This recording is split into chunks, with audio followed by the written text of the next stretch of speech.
And in the city, those who can ensure that changes occur have been speaking out on sexual violence and child protection.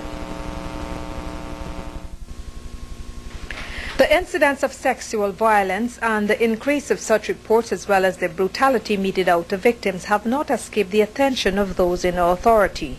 Last week, even as the Stamp It Out consultations were in progress in Berbice, the nation was horrified at the death of 9-year-old Sadie Stobie of Mocha. Reports are that the child was raped before being brutally killed. Among those who sought to address the issue was President Bharat Jagdeo, who asked those gathered at the Diwali Gali on Camp Street to support 2 pieces of upcoming legislation.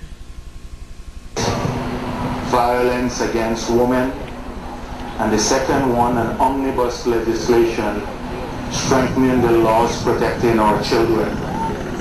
He urged them to have their voices heard at the consultations and to speak out about violence, even the violence in the homes. He spoke of the legislation to protect Guyana's future, its children.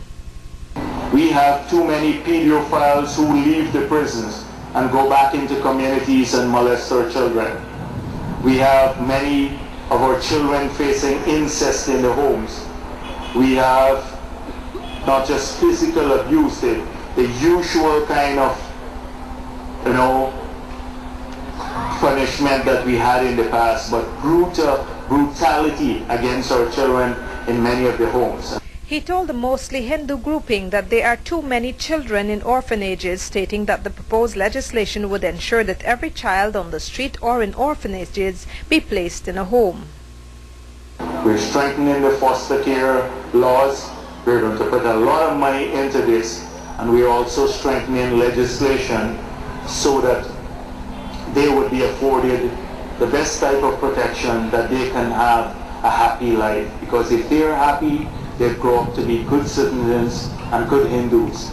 Sexual violence against children, against women, it is abhorrent and has to be stamped out. And I would expect a zero tolerance campaign for sexual assault and violence, wherever it is found, whether it is in the cabinet of Guyana or it is found in Mocha. But that is something that has to be put down urgently. The Alliance for Change Raphael Trotman at the press briefing earlier in the week. Reporting for Prime News, Julia Johnson.